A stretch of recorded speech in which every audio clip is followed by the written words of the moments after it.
श्री शिवाय नमस्तुभ्यं। श्री आदिशक्ति पार्वती माताए नमः। श्री विघ्नेश्वराय नमः। श्री लक्ष्मी नारायणे नमः। श्री सरस्वती ब्रह्माय नमः। श्री सियारामे नमः। श्री रामदास हनुमाने नमः। श्री राधेश्यामे नमः। हे शिवजी, તમારી કૃપાથી હું આ શિવ પુરાણ વાંચી રહી છું અને મારી મમ્મી, બેન, ફ્રેન્ડ અને તમામ શ્રોતા શિવ પુરાણ સાંભળી રહ્યા છે।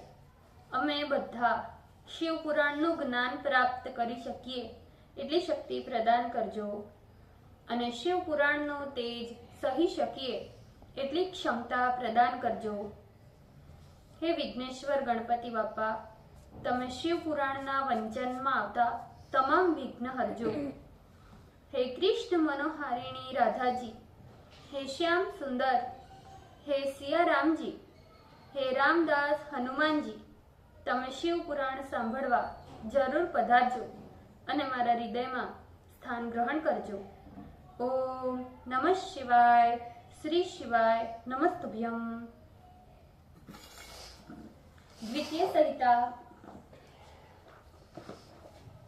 त्रयोविंशो अध्याय, पेज नंबर 375। सती के प्रति सभेद स्वरूप भक्ति भाव कथन एवं मोक्ष वर्णन। ब्रह्मा जी बोले, इस प्रकार शंकर के साथ विहार करती हुई सती काम से संतुष्ट चित्त हो गई। उसके मन में वैराग्य का उदय होने लगा। एक दिन एकांत में सुख से बैठी हुई सती भक्ति पूर्वक शिव जी को प्रणाम कर हाथ जोड़े हुए विनयावनत हो कहने लगी, हे देवाधिदेव, हे महादेव, हे करुणा सागर, हे प्रभु, हे दीनों का उद्धार करने वाले, हे महायोगिन, मेरे ऊपर आप कृपा करें। आप परमात्मा पुरुष, इस जगत के स्वामी, सत्व रज एवं तम से परे, निर्गुण सहगुण साक्षी निर्विकारी तथा महाप्रभु हो। ये मेरा परम अहोभाग्य है जो मैं आपकी विहारशील प्रिया हूँ और आप भक्त वत्सल होने के कारण मेरे स्वामी हूँ। हे नाथ, आपने मेरे साथ बहुत दिनों तक विहार किया। मैं काम भोग से संतुष्ट हो गई हूँ। अब मेरा मन विषयों से निवृत्त हो गया है। हे देवेश, अब नित्य सुख प्रदान करने वाले उस परम तत्व को जानना चाहती हूँ, जिस तत्व के जान लेने पर जगत के समस्त जीव अनायास संसार के दुखों से मुक्त हो जाते हैं। जिस परम तत्व का आचरण करने से विषयी जीव परम पद को प्राप्त करता है और वो फिर संसार में वापस नहीं लौटता। हे नाथ, उस परम तत्व का उपदेश आप मुझसे कीजिए। ब्रह्मा जी बोले, हे मुने, उस आदिशक्ति महेश्वरी सती ने केवल जीवों के उद्धार के निमित्त ही भक्ति पूर्वक भगवान शंकर से ऐसी जिज्ञासा प्रकट की। इस बात को सुनकर स्वेच्छया शरीर धारण करने वाले, योग से विरक्त बुद्धि वाले सदाशिव प्रेम के साथ सती से कहने लगे, हे दाक्षायणी, हे महेश्वरी, उस परम तत्व को सुनो जिससे वासना युक्त जीव को मुक्ति प्राप्त होती है। हे सती, उस परम तत्व को समझो जिससे परमेश्वर का ज्ञान हो जाए, जहां और कोई दूसरा ज्ञान नहीं रहता, केवल अहम ब्रह्म यही विशुद्ध बुद्धि रहती है। सोहम ब्रह्म, इस प्रकार की बुद्धि रखने वाला पुरुष परतत्पर ब्रह्म का साक्षात्कार करता है। हे प्रिय, इस त्रिलोक में इस तत्व का ज्ञाता कोई विरला ही है। ये ज्ञान अत्यंत दुर्लभ है। इस प्रकार के विज्ञान की माता केवल मेरी भक्ति ही है, जो भुक्ति तथा मुक्ति दोनों प्रकार का फल देती है। ये भक्ति 9 प्रकार की है, जो मेरी कृपा से ही सुलभ होती है। भक्ति और ज्ञान में कोई भेद नहीं है। भक्ति करने वाला सदा सुख प्राप्त करता है। भक्ति का विरोध करने वालों को कभी भी विज्ञान की प्राप्ति नहीं हो सकती। हे देवी, मैं सदैव भक्ति के अधीन हूँ। इस भक्ति के प्रभाव से मैं जातिहीन नीच पुरुषों के घर में जाता हूँ, इसमें कोई संशय नहीं। हे देवी, सगुण तथा निर्गुण भेद से वो भक्ति 2 प्रकार की कही गई है।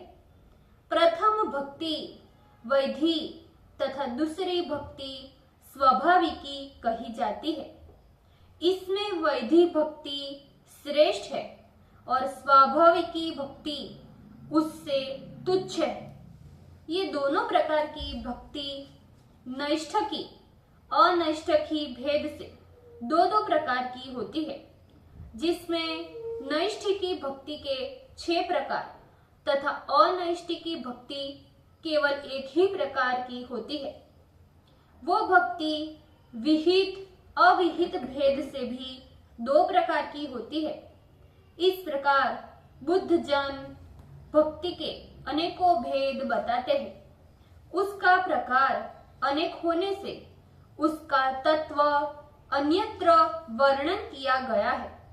हे प्रिय, मुनियों ने उन दोनों प्रकार की भक्तियों का 9 प्रकार से वर्णन किया है।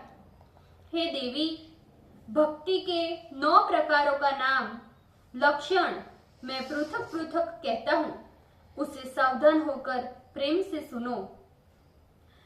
श्रवण, कीर्तन, स्मरण, पाद सेवा, दास्य, अर्चन, वंदन, सख्य, आत्मसमर्पण यानी शरणागति, ये 9 भेद भक्ति के कहे गए हैं।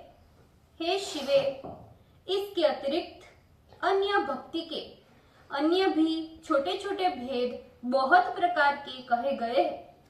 हे देवी, अब उस भक्ति के 9 भेदों का लक्षण कहता हूँ, उसे मन लगाकर सुनो। ये भक्ति के 9 भेद मनुष्यों को भोग तथा मोक्ष दोनों ही प्रदान करते हैं। मेरी कथा का नित्य अपने शरीर आदि से सम्मान करना तथा एकासन से स्थिर चित्त हो प्रेम से उसका स्वर्णेंद्रिय से पान करना, उसे स्वर्ण भक्ति कहते हैं। मेरे जन्म एवं चरित्र का हृदय अवकाश में दर्शन करते हुए उसका वाणी द्वारा उच्चारण करना कीर्तन कहा जाता है। मुझ परमात्मा को सर्वत्र नित्य व्यापक समझकर सर्वदा निर्भय रहकर स्मरण करना स्मरण रूपा भक्ति कही गई है। अरुणोदय काल से लेकर शयन काल पर्यंत हृदय से मेरी सेवा की चिंता करना और लोक में निर्भय होकर विचरण करना, इसी का नाम पाद सेवन है। भगवान ही हमारे स्वामी होने से सेव्य है, ऐसा विचार कर सभी इंद्रियों से उनका सेवन करते रहना और उनके द्वारा दिए गए भोगों को अमृत समझकर उसका भोग करते रहना दास्य भक्ति का लक्षण है। मुझ परमात्मा के लिए सेवकों चित्त सत्कार की विधि से पाद्यादि षोडश उपचारों का अर्पण करना, ये अर्चन भक्ति है। वाणी से मंत्रोच्चारण और मन से मेरा ध्यान करना, अपने 8 अंगों से पृथ्वी पर डंडे के समान घिरकर मुझे प्रणाम करना वंदन भक्ति है।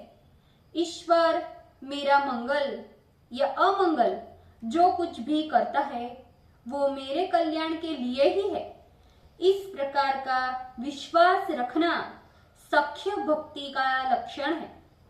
परमात्मा की प्रीति के लिए अपना देहादि सब कुछ सर्वस्व उसे न्योछावर कर निर्वाह के लिए कुछ भी नहीं रखना, उसी पर आश्रित रहना आत्मसमर्पण भक्ति है। ये भक्ति के 9 अंग है जो भोग तथा मोक्ष को देते हैं। ये भक्ति के 9 अंग ज्ञान द्वारा उत्पन्न करने के कारण मुझे अति प्रिय है। मैंने पहले कह दिया है कि इस भक्ति के बिल्वादि सेवन आदि अनेकों उपांग है, उन्हें अपने विचार से ही जानना चाहिए। हे प्रिय, इस प्रकार के सांगोपांग मेरी भक्ति सर्वोत्तम है, जो ज्ञान तथा वैराग्य प्रदान करती है। मुक्ति इसकी दासी है, इसीलिए ये सर्वश्रेष्ठ है।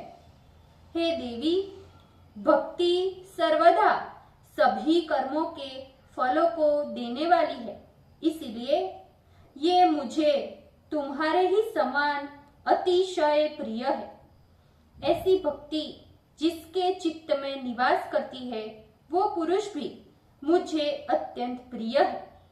हे देवी, सारे त्रैलोक्य में तथा चारों युगों में भक्ति के समान सुखदायी और कोई भी मार्ग नहीं है।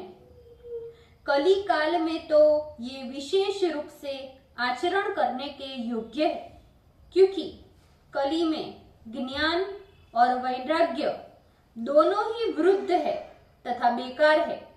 इनका कली में कोई गाहक नहीं है, इसीलिए वे जर्जर होते जाते हैं। ऐसे तो भक्ति चारों युगों में फल देती है, किंतु कली में ये विशेष रूप से फल देती है। मैं इस भक्ति के प्रभाव से सदैव इसके वश में रहता हूँ। जो पुरुष इस लोक में मेरी कभी भी भक्ति करता है, मैं सदैव उसकी सहायता करता हूँ। मैं अपनी भक्ति करने वाले पुरुष के विघ्नों को सदैव दूर करता हूँ, तथा जो उसका शत्रु है वो मेरा भी शत्रु है, उसे दंड भी देता हूँ, इसमें संदेह नहीं। हे देवी, मैंने भक्तों के कल्याण करने के लिए क्रोध से परिपूर्ण हो अपने नेत्रों की अग्नि से काल को भी नष्ट कर दिया था और उस भक्त की रक्षा की थी। हे देवी, मैंने ही भक्तों के लिए अपना त्रिशूल लेकर क्रोध से सूर्य को जीता था। हे देवी, भक्त के निमित्त ही मैं क्रुद्ध हो समस्त बंधु बांधवों सहित रावण का त्याग किया, उसके पक्ष में नहीं रहा। हे देवी, भक्तों के निमित्त ही मैंने कुमति से ग्रस्त व्यास को नंदी द्वारा दंड दिलाकर उन्हें काशी के बाहर खदेड़वा दिया। हे देवी, बहुत तो मैं क्या कहूँ, मैं सदैव अपने भक्तों के अधीन हूँ, इसमें कोई संशय नहीं। ब्रह्मा जी बोले, दक्ष कन्या सती इस प्रकार भक्ति का महात्म्य सुनकर बहुत प्रसन्न हुई। उन्होंने बड़े प्रेम से शिव को प्रणाम किया। हे मुने, फिर उन्होंने भक्ति कांड का रहस्य पूछा, जो भक्ति शास्त्र जीवों का उद्धार कर उन्हें सदैव सुख पहुंचाता है। तदंतर हे मुने, उन्होंने यंत्र शास्त्र, मंत्र शास्त्र तथा विशेष रूप से उसका महात्म्य एवं जीवों के उद्धार करने वाली अनेकों धर्म वस्तुओं को भी पूछा। शंकर जी ने भी सती के प्रश्नों को सुनकर बड़ी प्रसन्नता प्रकट की और जीवों के उद्धार हेतु प्रीतिपूर्वक उन सभी रहस्यों का वर्णन किया। उस कैलाश पर उन्होंने शोषण, तापन, मारण आदि पंचांग सहित यंत्र शास्त्र का भी वर्णन किया तथा उन यंत्रों के देवताओं का महत्व भी वर्णन किया। उन्होंने इतिहास युक्त कथाओं के साथ भक्ति का महत्वमय राजधर्म, पुत्र धर्म, स्त्री धर्म, वर्णाश्रम धर्म, सनातन धर्म, वैदिक शास्त्र, ज्योतिष शास्त्र आदि जीवों को सुख देने वाले नाना प्रकार के अनेकों शास्त्रों का तथा सामुद्रिक शास्त्र का भी एवं अन्य भी तत्व के सहित दूसरे दूसरे शास्त्रों का कृपा कर वर्णन किया था। इस प्रकार त्रैलोकी को सुख देने वाले पर ब्रह्म स्वरूप सर्वज्ञ सती तथा शिवजी ने भक्तों के हेतु शरीर धारण कर शास्त्रों की चर्चा करते हुए हिमालय पर्वत पर तथा अन्य स्थलों पर विहार किया। ओम नमः शिवाय। श्री शिवाय नमस्तुभ्यम। ભૂલચૂક માફ કરજો શિવજી, કૃપા રાખજો। આજના શિવપુરાણના વંચનનું પુણ્ય મને પ્રદાન કરજો શિવજી। ઓમ નમઃ શિવાય। શ્રી શિવાય નમસ્તુભ્યમ।